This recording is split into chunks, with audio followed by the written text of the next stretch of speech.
अस्सलाम वालेकुम नाजरीन। आज आप सबके साथ कुछ मालूमात शेयर करनी है जो अभी करंटली पाकिस्तान की पॉलिटिकल सिचुएशन है इसके बारे में। आज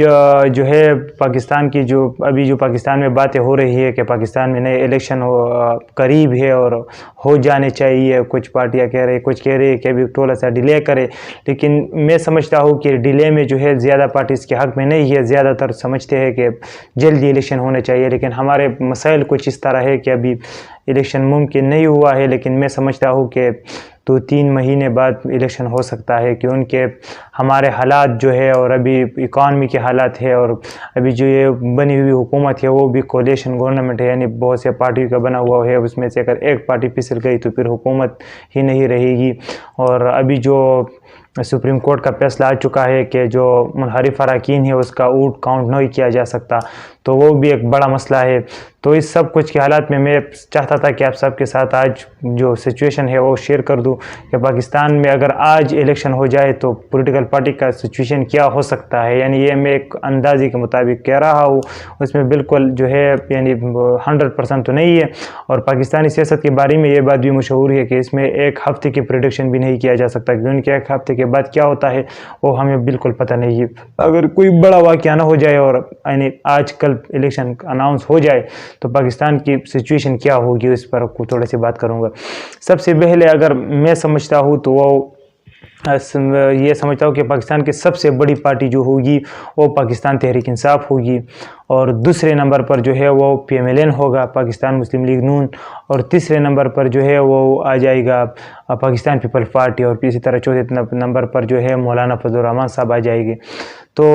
ये इसलिए कह रहा हूँ कि जो अभी पाकिस्तान तहरीक इंसाफ है उसकी प्रेजेंस तकरीबन पूरी पाकिस्तान में है, यानी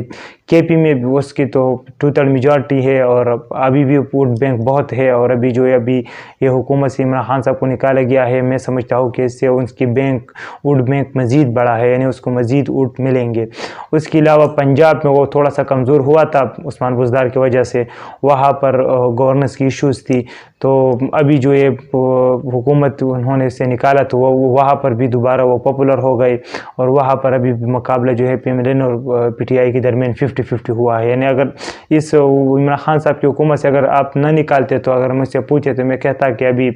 40-60 है, यानी 60 जो है PMLN के तरफ है और 40 PTI की तरफ है। लेकिन आज मैं कह रहा हूँ कि 52 PTI की तरफ है और 48 PMLN की तरफ है, यानी 50-50 या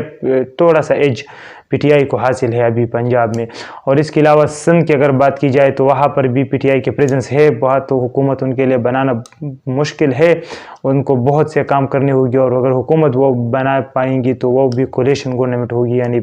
वहाँ पर GDA है और इसके अलावा MQM है, उसके साथ कोलिशन गवर्नमेंट यानी इतिहादी बनाकर गवर्नमेंट बनाएंगे। अकेला PTI के लिए बहुत सख्त होगा वहाँ पर। और इसके अलावा जो बलूचिस्तान है वो भी, वहाँ पर भी PTI की थोड़ा सा प्रेजेंस है, लेकिन वहाँ की पॉलिटिक्स कुछ अजीब से है और वहाँ इतना फ़र्क भी नहीं डालते हैं हमारे नेशनल पॉलिटिक्स पर, क्योंकि उनके टोटल सीट तकरीबन 14 है या 15-16 ऐसे कुछ सीटें हैं। तो पहले जो है हमारे कौमी असम्बली की सीट जो उस पर इलेक्शन होता था वो 272 हुआ करते थे। अभी इस साल जो है और इस इलेक्शन में जो है वो 266 रह जाएंगे, क्योंकि आइन की तरमीम के बाद जो फाटा है वो KP में जम हो गए और नई हल्का बंदी की वजह से उसकी 30 सीटें जो है वो रिमूव हो जाएंगे, तो वो 266 रह जाएंगे। लेकिन इससे KP के लिए बुरी खबर है और PTI के लिए, क्योंकि वो KP की सीटों से कम होंगे, यानी जहाँ पर PTI के जो है वोट बैंक है वहाँ से कम होंगे। उसके अलावा यानी हमारे हुक्मरान के फैसला बिल्कुल पंजाब करता है, और पंजाब में ख़ासकर लाहौर में मुकाबला जो है वो बिल्कुल बराबर है, यानी PTI और मुस्लिम लीग नून की जो है वहाँ पर आधा आधा जो है, बिल्कुल आधा। उसके अलावा सेंट्रल पंजाब में जो है वो थोड़ा सा एज जो है वो मुस्लिम लीग को हासिल है, और जनूबी पंजाब में जो है वो PTI को हासिल है। अगर सन की बात की जाए तो वहाँ पर शहरी इलाकों में PTI को एज हासिल है, और उसके मुकाबला जो है वो MQM करेगा। और फिर जो है सेंट्रल सिंध जो है यानी लाड़काना और भी जैसे इलाके उसके जो इर्द गिर्द है वहाँ पर जो है पीपल पार्टी के वोट बैंक बहुत بڑا ہے تو اس وہاں پر ہوگا۔ بلوچستان میں اگر بات کی جائے تو بلوچستان میں جو ہے وہاں پر باپ پارٹی ہے اور مولانا فضل الرحمان صاحب ہے اور پی ٹی آئی بھی ہے، بلوچستان نیشنل پارٹی BNP جو ہے منگل والی وہ بھی ہے، اور KP میں پی ٹی آئی کا مقابلہ جو ہے وہ مولانا بھی کرے گا اور وہاں پر نیشنل پارٹی کو بھی ووٹ ملتا ہے، تو یہ ایسا حالات ہوں گے۔ تو سب سے بڑی پارٹی جو ہے وہ پاکستان تحریک انصاف ہوگی، اور پاکستان تحریک انصاف کو اکیلے گورنمنٹ بنانے کے لیے ان کو 133 یعنی 133 سیٹیں جیتنا پڑیں گے، جو میں سمجھتا ہوں کہ شاید وہ لے سکے، کہ ان کے ابھی جو اگر تھوڑا سا حالات مزید گمبھیر نہ ہو جائے پی ٹی آئی کے لیے، اور اس حکومت کو ابھی ڈیلیور کرنا بہت ہی مشکل ہے، یعنی اس کو بہت بڑے فائنینشیل پرابلم ہے، معیشت کے مسئلے ہے، گورننس کے مسئلے ہے، اتحادی ہے، اس کو خوش کرنا ہے اس کو خوش کرنا ہے، لیکن پی ٹی آئی کے لیے جو بڑی پرابلم ہے وہ 3-4 یہ ہے کہ جو ہمارے اسٹیبلشمنٹ ہے اس کے ساتھ تعلقات جو ہے تھوڑے سے بگاڑے ہیں، اس کے علاوہ جو ابھی الیکشن کمشنر ہے، چیف الیکشن کمشنر، وہ جو ہے پی ٹی آئی کی طرف بالکل نہیں، یعنی ایک پارٹی تقریباً بن چکی ہے، اور یہ بھی بڑا مسئلہ ہے۔ اس کے علاوہ جو ہے ابھی جو کیئر ٹیکر حکومت آئے گی نگران، وہ پی ٹی آئی تقریباً پارلیمنٹ سے نکل چکی ہے، تو وہاں پر یعنی بالکل وزیر اعظم جو ہے اور وہ بالکل PMLN اور راجہ ریاض صاحب کے درمیان نیگوشیٹ ہوگا، شہباز شریف صاحب اور راجہ ریاض صاحب بالکل پاکستان تحریک انصاف کے اگینسٹ ہے، اور وہ بالکل جو PMLN جو ان کو کہے گا وہ لگائے گا، تو وہاں پر جو ہے پی ٹی آئی کے ساتھ کچھ پرابلم ہے، ان کو دیکھنا ہوگا۔ اس کے علاوہ پاکستان تحریک انصاف کی جو ہے وہ تنظیم سازی بھی کمزور ہے، یعنی PMLN کے بہت ہی مضبوط ہے پنجاب میں، اور جو ہے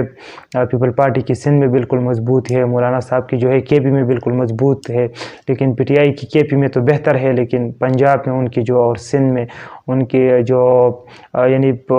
تنظیم سازی ہے وہ بالکل اچھی نہیں ہے، وہاں پر ان کو بہت بڑی کام کرنی ہوگی۔ اس کے علاوہ تمام تینوں بڑی پارٹیوں کو ٹکٹ کی تقسیم پر بہت نظر رکھنی پڑے گی، خاص کر PMLN اور پاکستان تحریک انصاف کو، کیونکہ ان کے وہاں پر پرابلم آ سکتے ہیں۔ تحریک انصاف کے ورکر بھی کچھ اس طرح ہے کہ اگر وہ آپ اس کو ٹکٹ نہ دے تو پھر وہ اس کے اگینسٹ کھڑا ہو جاتا ہے، یعنی وہ ایسے نہیں کہ آپ اسے دبا سکیں گے، وہ بالکل کھڑا ہوتا ہے اور اپنے بات کرنے کی کوشش کرتا ہے۔ تو اگر میں سمجھتا ہوں کہ آج جو ہے الیکشن ہو جائے، آسانی سے نہیں مشکل سے ہوگا، لیکن شاید تحریک انصاف دوبارہ حکومت بنا لے، اور اپوزیشن بھی مضبوط اپوزیشن ہوگا، اور اگر کولیشن گورنمنٹ دوبارہ بنا لی PMLN، یعنی PMLN اکیلا بالکل میں سمجھتا ہوں کہ پوزیشن میں نہیں ہے گورنمنٹ بنانے کی، لیکن پھر بھی اگر بنائے تو پھر وہ کولیشن بنے گا، اور اس میں پھر پارٹی ضرور وہ لے گا، اور مولانا صاحب جو ہے اس کے پرانے ساتھی ہے، وہاں سے ان کی اتحادی ہے، مولانا صاحب ان کے لیے مسائل نہیں پیدا کریں گے، لیکن زرداری صاحب بالکل ان کو معاف نہیں کریں گے۔ ابھی بھی ان کی ریسنٹلی جو بیان آیا ہے کہ فیوچر میں میں پورا حصہ لوں گا، اور اگر ہم کو حکومت ملی تو میں 110 ڈگری پر پاکستان کو آگے بڑھاؤں گا اور اس کے رخ موڑوں گا، پتہ نہیں کہاں تک وہ مڑنا چاہتے ہیں۔ تو یہ کچھ پولیٹیکل سچویشن تھی، اس پر کچھ انالیسس کرنا چاہتا تھا۔ تو آپ سب کو اگر یہ ویڈیو اچھی لگی تو پلیز سے لائک کر دے، اور کمنٹ کی سیکشن ہے اس پہ بالکل اپنے تبصرہ ہمیں بھیج دے، اور اگر اس چینل پر نئے ہو تو اسے سبسکرائب بھی کرے، لائک بھی کرے، اور بیل آئیکن کو بھی دبائے تاکہ ہمارے نئی آنے والے ویڈیو کی جو ہے نوٹیفیکیشن آپ تک ملتے رہے۔ آپ نے بھی خیال رکھے اس چینل کا بھی۔ خدا حافظ۔